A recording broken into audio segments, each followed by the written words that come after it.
Here's what happened. When you were that little boy or that little girl, at some point you felt those feelings. Prove them right, because there's an end to your life, and it's coming sooner than you think. It goes by like this. Just yesterday, Max was 6 years old in the car wash. He's going off to college next year. Just yesterday, she was 8 months old. Now she's got a boyfriend. Just yesterday, I was a young, cool guy. Just yesterday, me and my girlfriend were walking on the beach. Someday, I'm going to do that. It goes by in a flicker, just like that, in a blink. I don't care how young you are, in a blink. And at some point, it's going to be over. And I have this obsession as a Christian. When I die, I hope the Lord says, well done, good and faithful servant. But I got this hallucination. And even if you're not religious, I guarantee you this happened. I think when I die, I'm going to run into Papa. I'm going to get to see him again. And you're going to run into that person. You're going to get to see him again. Him and the Lord are going to be sitting there, and they're going to say, hey, I want to introduce you to somebody. This was the woman you were born to be. This was the man you were born to be. Your twin's going to be there. This is who you were born to be. These are the people you could have helped, the memories you could have had, the things you could have accomplished, how you could have felt about yourself, the things you'd have seen, done, and become. Papa's going to show, this is who you could have been. This is who I saw you to be. I couldn't say it. I didn't understand it, but I felt it. I knew you were going to be this person. Meet him. To me, heaven when we die is we meet that person we were capable of being, destined to be, and we're identical twins. Hell is you meet them and you're total stranger. You meet them and they look at you. You don't even know each other. You didn't go the places I went. You didn't help a thing. Never feel the way about yourself. Total stranger. My obsession in my life, the reason I'm here to swear to my obsession in my life when I be identical. He's going to meet me and go, hey man, proud of you. Been watching you this whole time. Man, you did it. You got off track there for a while. It took you a little while. You're a late starter. But man, you did it. You accomplished it all. You did it all. You became the man you were born to be. I'm proud of you. And I'm going to say, brother, I've been chasing you all these years. I'm running down that guy. I'm running him down. Every decision I make when I'm down and lazy and depressed and bummed out like I've been this week, and I'm not feeling good, I don't do things based on how I feel. I do things based on who I am. And who I am is that guy. I know most people don't make definite plans, but don't let that be you. The guy says, well, you work where I work, but the time you get home, it's late. You've got to have a bite to eat, watch a little TV, and get to bed. You can't sit up half of the night and plan.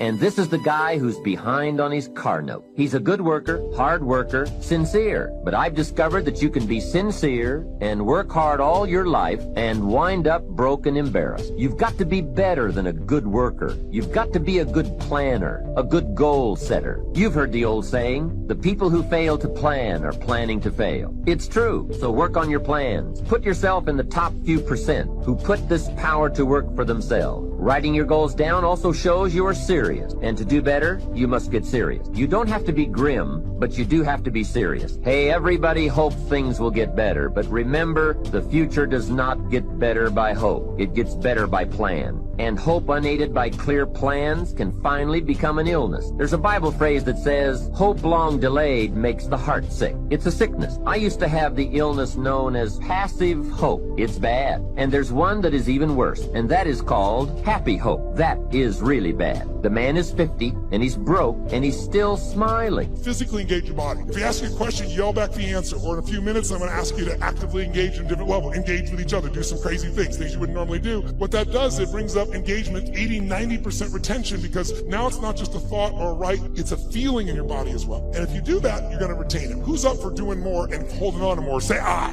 Then to do that, I'm going to ask a couple things. One is, if I ask you a question, please yell out the answer. You're already doing that. You're being very kind, but don't be kind anymore. Do it with more passion and intensity. Because I'm not going to ask you questions you don't know the answer to, because I want you to feel good about you. But if you yell out the answer, you'll activate your body's nervous system. Make sense? And the more you activate, the more energy you'll have. We live in a passive society, and if we're going to engage, by the way, the companies that engage, the companies that have records of 24 to top 25% in the country, highest levels of engagement of employees, companies like Google, companies like Salesforce, companies like Apple, companies like Facebook. And by the way, guess what all the research shows? 22% more profitability, almost one for one. For every percentage of increased engagement, you almost get an increase in profitability. But I would argue you get that in your personal life as well. The more engaged you are, the more the other person will become engaged. You want to get somebody engaged? You get engaged. Think about it. Every one of us is a leader. What's our job to do as a leader? Our job is maximize resources, right? How do we take whatever resource and get more out of it? Ourselves, other people, our economics, our business, our technology. That's the job of a leader. But you can't maximize resources if you don't have full engagement. So I'd like to see if we could increase that. And so one simple way of doing that, increasing that engagement,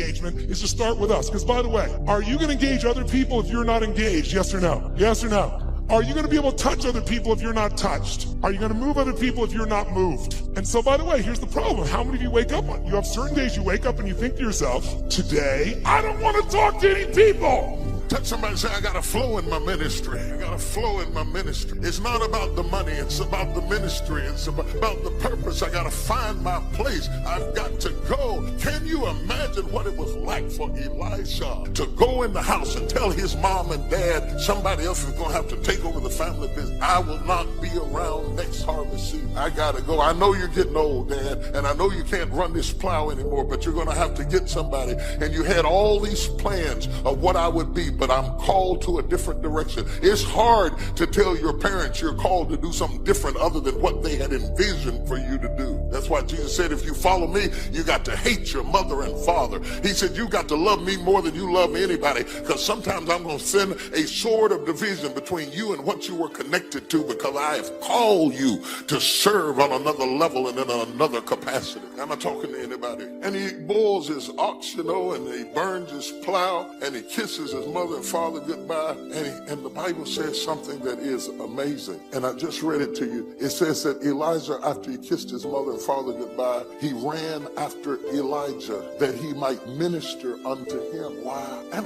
I preached it for years and never noticed that Elijah was called to minister to the minister, to feed the feeder, to help the helper. He was called to work in the kitchen. There was an anointing on him to bring his organizational administrative skills to the kingdom. And he had to get untangled from all the distractions that were stopping him from full commitment to what he was called to. And if you're in a support ministry, you can't serve two masters. You can't just do this on the side when you finish, when you get ready. You have to come to a point in your life that you can focus on the thing you've been called to do and really commit your efforts, because people get dumb when they come to church. They park their mind in the parking lot right beside the car. They do. People who are real smart and helpful in corporate America come in church and get spiritual and stupid. They don't bring their technology, their skills, their talent into the kingdom. They melt into a melting pot and they're afraid to be bright. You need to bring your brightness with you. Come here armed with all the stuff that you've been trained to do and lay it down at the altar and say, all that I have, oh God, I lay it before you. And Elijah starts following. He starts following him, because as he begins to minister to the minister, he finds three things. He finds him in this order. The first thing he finds is his purpose. I was born to do this. Mom, don't cry. Daddy, you look so disappointed. I'm leaving a managerial position in a secular environment to become a servant in a church. You're going to do what? Yeah, I'm going to follow this man of God around and pour water on his hand. Are you out of your mind? Do you know how much this business is worth? Yes, but do you know how much it's worth to find my purpose? And so sometimes you have to be willing to be a fool for Christ and do something foolish to do something right. He found his purpose, pouring water on the prophet's hand. He did not know that him ministering to the minister was killing the depression that had put the minister in the cave. And without Elijah's ministry would have died in the cave. Like Aaron and Hur lifting up the hands of Moses, there are people who are called to help you look good at what you do. And so even though they're not the ones on the stage, they create the stage that the one stands on. That's the support ministry. Oh, they don't shake your hand at the back door and say, oh, that message changed my life. But if you don't provide the stage, I will fall from the platform, because you are the stage on which you stand.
one day after school, I walked by a store in Graz. So I went inside and I looked around, and then I saw a magazine. I saw a bodybuilding magazine that had Reg Park on the cover. Reg Park was then a 3-time Mr. Universe. And I saw him on the big screen as Hercules. I read that and I said to myself, wow, this is the blueprint for my life. This is exactly what I want to do. I want to become a bodybuilding champion just like Reg Park. I want to get into movies just like Reg Park. And I want to make millions of dollars and be rich and famous just like Reg Park. Do you know how great it felt that I knew where I was going? Imagine the majority of people don't know where they're going. I knew where I was going, that I'm going to become this bodybuilding champion just like him. So it was just a question of how do you do it? I was so relieved because when you have a goal, when you have a vision, everything becomes easy. So people always ask me, when they saw me in the gym in the pumping iron days, they say, why is it that you're working out so hard? 5 hours a day, 6 hours a day, and you have always a smile on your face. And I told people all the time, I said, because to me, I'm shooting for a goal. In front of me is the Mr. Universe title. So every rep that I do gets me closer to accomplishing that goal, to make this goal, this vision turn into reality. Every single set that I do, every repetition, every weight that I lift will get me a step closer to turn this goal into reality. So I couldn't wait to do another 500-pound squat. I couldn't wait to do another 500-pound bench press. I couldn't wait to do another 2,000 reps of sit-ups. I couldn't wait for the next exercise. At the age of 20, I went to London and I won the Mr. Universe contest as the youngest Mr. Universe ever. And it was because I had a goal.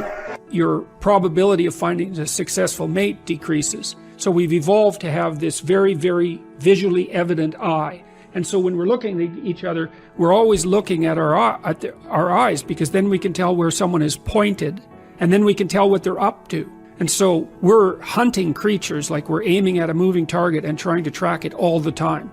And so you have to specify your aim, and the Future Authoring Program helps people specify their aim. And it's more than one aim. It's like you have a highest aim, which you might say is to be a good person. And then I would say, well, there's a more elaborated aim than that. It's like you want to be able to constrain malevolence and work to decrease suffering. It's something like that. That's the highest aim.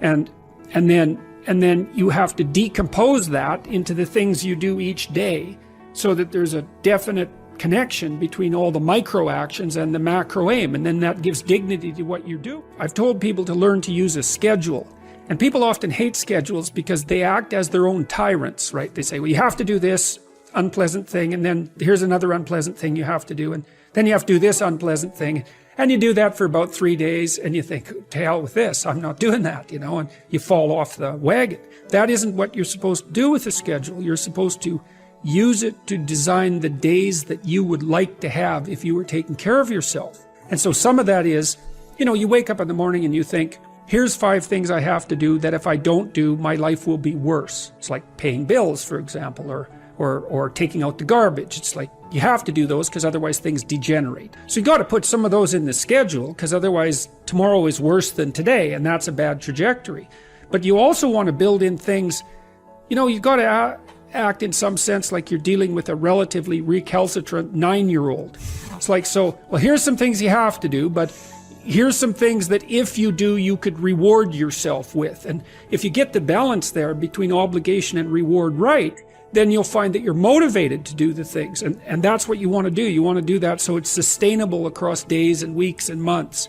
And so you got to treat yourself like a good boss would treat a valued employee, and not like a tyrant would treat a slave, because the slave will rebel. And people say, well, I don't follow through on my plans. It's like, well, A, they're probably not very well formulated, and maybe you're doing them because of an external moral obligation or something. They're not really your plans, right? And B, you're acting like a tyrant and a slave, and that's a bad relationship to have with yourself. So you want to treat yourself with the same way. That's the golden rule, right? Treat yourself as you would treat other people as you would have them, treat other people as you would like to be treated. It works both ways. You also treat yourself like you treat other people properly. So that's a necessary thing, and often people don't do that. So I teach students usually, for this class, it was 3rd and 4th year students, and so this is at the University of Toronto. They're pretty smart kids. It's a hard university to get into, and they're pretty disciplined, and they're actually quite conservative, all things considered. You know, it's impossible to think of the impossible. It's not possible. So if you think it, it's possible. And if you live your life in possibilities instead of probabilities, you have a greater chance of finding happiness. Seriously, never live your life in probability. Probability is the probability of something happening. There's a statistic attached to a probability. 1 in every 3,000 people do this. That's a probability. A possibility has no stats attached to it. Live your life in possibilities and you're changing. Just change the way you think. It's not what you do for a living. It ain't how much you make. It ain't none of that. It's simply how you think. If you change your thought, you change everything. You change your attitude. You change your altitude. It's all that. It's the law of attraction. It takes a lot of courage to allow yourself to grow in the face of scrutiny. See, everybody grows. Men, women, faith, bishops, everybody grows. But generally you grow in privacy and your struggles are kept private and you develop and you grow out of it. Hopefully you get out of it before anybody, shoots you down. And it takes a lot of courage to say I'm not there yet. And when I have had the courage over the years to say, I don't know everything. I've been willing to change. I've been willing to evolve.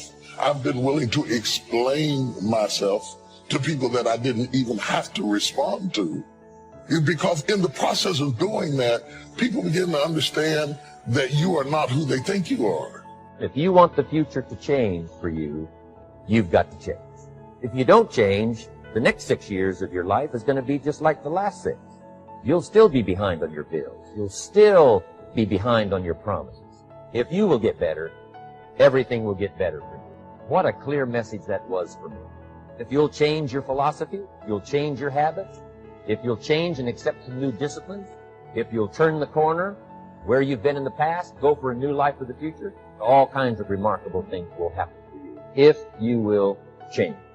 And so most people think their life is dictated by external circumstances. They spend their entire life trying to control what is outside of them. And the fact of the matter is you cannot always control the external factors that are impacting you in your life. The good news is it's the external things in your life that do not dictate the direction or the ultimate destination of your life.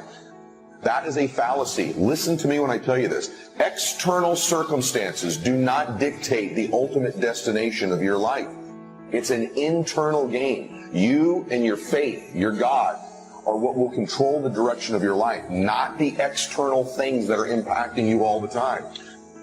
And this identity is that internal thermostat. It sets the temperature, just like a thermostat sitting on the wall, of the conditions of your entire life. I've been challenged by other people.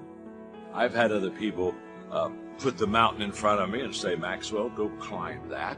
And I can tell you right now, I've taken that challenge sometimes and climbed that mountain and felt that I accomplished something great. But let me tell you something about other people's challenges. I may go do that or try to do that, but that may not be where I need to put my time, effort, and energy. Instead of letting other people challenge you, challenge yourself. You know your strengths. You know your dreams. You know your heart. So why don't you sit down and reflect for a moment and ask yourself, what do I really want to accomplish that I haven't accomplished yet? I mean, get on your agenda. Get in your area, in your space, and say, I need to challenge me. When you challenge yourself, you're challenging yourself in an area that is close to your heart and it's who you are. In other words, the closest way to meet a challenge with a great sense of authenticity is to challenge you. Before I met Mr. Shoaff, I used to cross my fingers and say, I sure hope things will change. I was hoping the government would change and the tax structure would change and that my boss would change and pay me more money.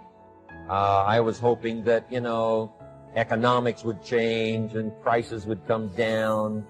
And I was hoping that circumstances would get better. And then I discovered from my teacher that those things are going to continue the same. In fact, all of those things that happen to us is kind of like the wind that blows. And the wind blows on us all. But if you just let the wind blow, I'm telling you, it won't take you where you want to go. All of us must use this wind to take us to the dreams we've got, to the equities we want, to the money we want, to the income we want, and to all the things we want our life to have. This is where we want to go, and we've got a good wind, but we must not leave our future just to the wind, just to the economy, just to the structure of the way things are happening today. Too often in life, people don't work on changing their identity. They're always working on producing external results. Have you ever known somebody who was wealthy and no longer is? Have you ever known somebody who made a bunch of money and no longer does? How about somebody who was in a great relationship and that relationship no longer exists? How about someone who got in great shape that is no longer in that shape again? If your results begin to exceed your internal thermostat, you will find a way to cool your life back down to what you believe you're worth and you're comfortable at your identity. You'll think it's coincidental. Oh, this accident happened, or this appointment canceled, or it's not coincidence. All of those things have happened because you set the thermostat of your life and you've regulated what you're going to get. Isn't that incredible? That you can learn all the talents, the behaviors, the skills, the tactics, all the strategies.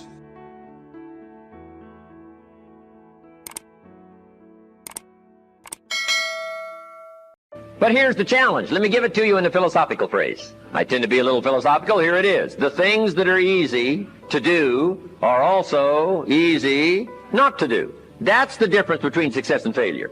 So you've got the choice here today of one of two easies. Easy to or what? Easy not to. I can give you in one sentence how I got rich by the time I was 31. Here it is in one sentence. I did not neglect to do the easy things I could do every day for 6 years. Underline. I did not neglect. That's the key. I found something easy I could do that led to fortune, and I did not neglect to do it. Major reason for not having everything you want in America. Major reason for not having more of what you want in America. More health, more money, more power, more influence, more everything. Major reason why you don't get it. Simple answer. Neglect. Neglect. And here's the problem with neglect. It starts as an infection. And if you don't take care of it, it becomes a disease. And here's what else is the problem. One neglect leads to another. Neglect to do wise things with your money, you'll probably neglect to do wise things with your time. Neglect to do wise things with your time, you'll probably neglect to do wise things with your business. One leads to another, leads to another. Pretty soon, neglect has you by the throat, emptying your purse, emptying your heart, emptying all of your chances for equities and power and all the good things. Neglect. What if you should be walking around the block every day for your good health and you don't? I'm telling you, you're on the wrong track. You should do it, you could do it, you don't do it. That's called formula for disaster. All you've got to do is let that and a few other things accumulate for 6 years, and now you're driving what you don't want to drive, wearing what you don't want to wear, living where you don't want to live, doing what you don't want to do, maybe having become what you really didn't want to become. I'm telling you, that's it. Just neglect along, drift along, and it's got you by the throat. It'll take all your values, leave you with just a little bit of dust in a summer wind, and it'll soon be gone. I hope I said that well. That's it. It's where I found myself at age 25 until my teacher came along and said, Mr. Rohn, up till now you've messed up. Let's see if we can't clean that up, change it all. You have to understand why you're going through the period that's causing you to make you want to give up. See, the devil has one mission only, is to rob you of your destiny. That's the devil's only job. If he can get you to give up, you have been robbed of your destiny. If he can get you to become a criminal, he robs you of your destiny. If he gets you to never follow your dream, chase your dream, he robs you of your destiny. If he causes you to think that this is all my life is, he has caused you to rob you of your destiny. You just have to understand that Satan has one job, to rob you of your destiny. When you have thoughts that are negative, that's not God, that's Satan. He's doing everything he can to keep you from being who God made you to be. You got to get focused, man. You got to understand that this hard time that you're going through is everything you're going through is preparing you for what you ask God for. Every trial and tribulation you go through prepares you for the life God has for you. All the hard times. First of all, let me just say just one last thing. Now I got to take this picture. You cannot name one single thing that God has not brought you through. If he hasn't brought you through it, he's currently pulling you through it right now. And you know how I know that's true? Because you're sitting in here. Everything you ever thought you would not make it through, you got past it. Now, if you're currently going through something right now, guess what? You're going to get past that too. Working on my dream, and I want you to think about whatever your dream is. Because I was willing to take a chance, and most people won't do that. Most of the people that you talk to try and bring them into the business, These are not risk takers. Most people have done all that they're ever going to do. They raise a family, they earn a living, and then they die. But people who are running toward their dreams, life has a special kind of meaning. And here's what I will share with you, that in the process of working on your dreams, you are going to incur a lot of disappointment, a lot of failure, a lot of pain, a lot of setbacks, a lot of defeats. But in the process of doing that, you will discover some things about yourself that you don't know right now. What you will realize is that you have greatness within you. What you'll realize is that you're more powerful than you can ever begin to imagine. What you will realize is that you're greater than your circumstances, that you don't have to go through life being a victim. As Jack indicated, I was born in Miami, Florida, in an area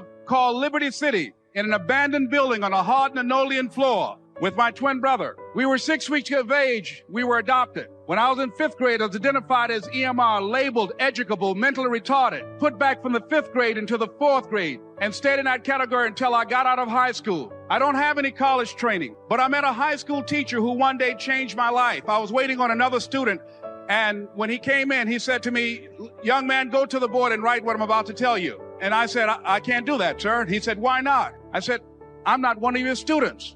He said, "It doesn't matter. Follow my directions now." I said, "I can't do that, sir." He said, "Why not?" I said, "Because I'm educable, mentally retarded." And he came from behind his desk and he looked at me. He said, "Don't ever say that again. Someone's opinion of you does not have to become your reality." And that man, Mr. Leroy Washington, did something for me. He started planting seeds in my mind that enabled me to begin to dream, as Dexter has been doing for you. And ladies and gentlemen, I started working on my dream. And most people don't work on their dreams. Why? For many years I didn't. One is because of fear. The fear of failure.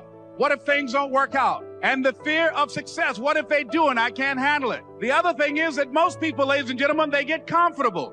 They stop growing. They stop working on themselves. They stop stretching. They stop pushing themselves. And they end up becoming very cynical about life. And they throw in the towel on themselves, and on their families, and on their dreams. And the other thing is that most people don't feel worthy. What I'm doing now, I could have been doing years ago. But because I did not have a college education, because I didn't believe in myself, because I allowed other people's opinion of me to control my destiny, I didn't act on my ideas. So I applaud you for your dreaming, for your running toward your dream. I applaud you for believing in yourself, because that's what life is about. Stretching and challenging, looking for ways that you can begin to improve yourself. And ladies and gentlemen, as a result of stretching out, of acting on my dream, and I don't know what that dream is for you, I can tell you that it's possible. No one could have convinced me that after just over 6 years, I would have my own book entitled Live Your Dreams. Just over 6 years, I would have 5 specials on public television. Just over 6 years, I've done motivational speaking for AT&T, Procter & Gamble, McDonald's Corporation, Xerox, IBM. Just over 6 years. I will now have my own talk show that will premiere on Monday, Labor Day. I'm saying to you, your dream is possible. Your dream is possible. But not only is it important that you believe and begin to know that it's possible for you to live your dream as you run toward it, but I've done something that I want to share with you called Choosing Your Future. In fact, I've developed a set of tapes talking about how to begin to create your own reality by choosing your future. And not only is it important for you to know it's possible for you to choose your future, but it's necessary that you work on yourself, that you develop yourself. It's necessary that you get the energy drainers out of your life, people who don't want anything, people who are not striving, people who are not challenging themselves, people who aren't growing, people who have stopped dreaming. It's necessary that you align yourself with people and attract people into your business who are hungry, people who are unstoppable and unreasonable, people who are refusing to leave life just as it is and who want more. My mother used to say, birds of a feather flock together. If you run around with losers, you will end up a loser. It's necessary that you get the losers out of your life if you want to live your dream.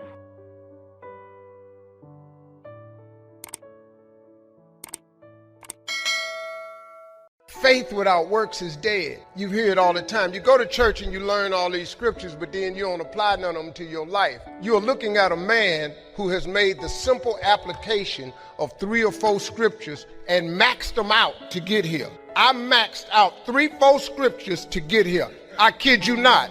I'll share them with you if you want to hear about them, but I maxed out 3-4 scriptures to get here. I'd love to tell you I'm the funniest person ever lived, but I ain't. Richard Pryor got that. I'd love to tell you I'm the greatest entertainer, but I ain't. Michael Jackson was that. I got all that, but they gone. So I probably am. But listen, man, but I got to tell you something. If you could get a couple of things from me, if you could gather this piece of information. Albert Einstein said one. He said, imagination is everything. It's the preview to life's coming attraction. Now, I want you to get this now. Imagination is everything. It's the preview to life's coming attraction. Because if you think about it, everything you have, everything we have in this world, somebody imagined. It's your imagination is tremendous. Somebody was sitting on the phone one day talking with a cord to the wall and said, man, I wish I could just go outside with this phone. Everybody in here got a cell phone. Somebody imagined that. Somebody got tired of riding in a wagon cross country from slavery to freedom. Somebody said, I wish we had something that made these wheels move by themselves. We drive cars. People got tired of driving from New York to LA. Somebody said, I wish we could fly. We got airplanes. Imagination is everything. It's the preview to life's coming attraction. Your real life, the one God really got for you, is in your imagination. It is not in your current situation or your current paycheck. And if you've been living like that, you have then restricted yourself to a commonality that is really not yours. Because what really God got for you is really in your imagination. Now, since there's a lot of church folk in here, let me tie that to a scripture, because this is when you really start affecting black folk.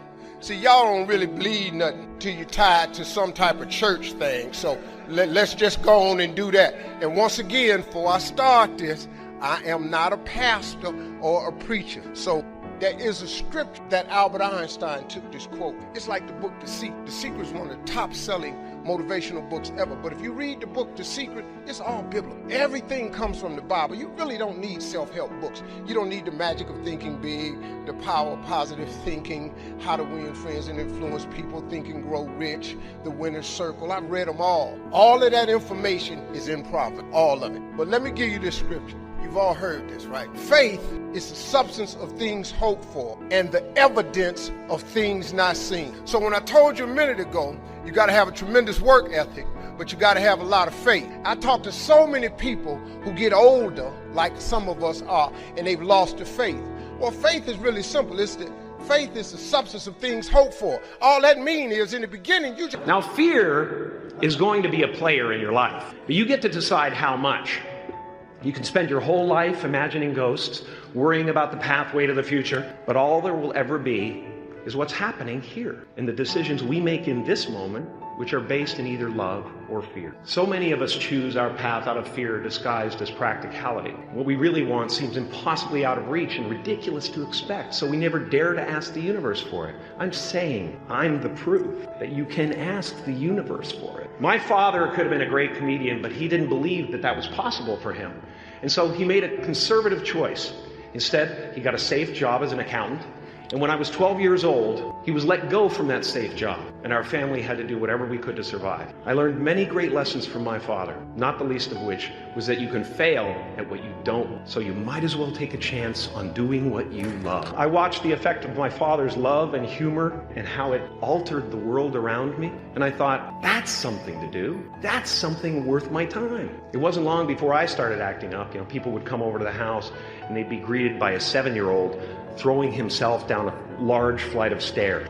When I was about 28, after a decade as a professional comedian, I realized one night in LA that the purpose of my life had always been to free people from concern, just like my dad. And when I realized this, I dubbed my new devotion the Church of Freedom from Concern. And I dedicated myself to that ministry. What's yours? How will you serve the world? What do they need that your talent can provide? That's all you have to figure out. As someone who's done what you're about to go and do, I can tell you from experience, the effect you have on others is the most valuable currency there is. Everything you gain in life will rot and fall apart, and all that will be left of you is what was in your heart and got me to the top of a mountain. Look where I am. Look what I get to do. Everywhere I go. I'm going to get emotional because when I tap into this, it really is extraordinary to me. I did something that made people present their best selves to me wherever I go. I am at the top of the mountain, and I was, and the only one I hadn't freed was myself, and that's when my search for identity deepened. I wondered who I'd be without my fame. Who would I be if I said things that people didn't want to hear? Or if I defied their expectations of me? What if I showed up to the party without my Mardi Gras mask and refused to flash my breasts for a handful of beads? But you guys are so ahead of the game. You already know who you are. And that peace that we're after lies somewhere beyond personality, beyond the perception of others, beyond invention and disguise, even beyond effort itself. You can join the game, fight the wars, play with form all you want, but to find real peace, you have to let the armor go. Your need for acceptance can make you invisible in this world. Don't let anything stand in the way of the light that shines through this form. Risk being seen in all of your glory. I enjoy connecting with people and ideas, and you know, I have a mission statement. So every year for probably the past 10 years, I've worked out a mission statement for myself. And for the last few years, the mission statement has stayed the same, and it's been improve lives, right? So when I go into something, I'm looking for how the quality of this piece could potentially improve lives. But it's all along the way. It's when you make the movie and how you're interacting with people in the process. And, the concept of improving lives runs through the center of everything I do. And then I realized that the way to improve lives is to continually improve yourself, right? So with that, every morning when I get out of the bed, I haven't fixed everything in the world yet, so there's always something to do. And in this film, I read an interesting quote from the Siddhartha Gautama, the Buddha. He said that good people have to get out of the bed every day and try to empty the ocean with a ladle, right? And I thought that was, I knew that was profound, and I paused for a second and I said, all right, what the hell is a ladle? As the mentality of how you wake up every day to try to do good in the world. So for me, I'm really driven by continually trying to elevate my mind and elevate my spirit and care for my body, and to be able to love as many people as effectively as possible with this mystery of life that I've been given.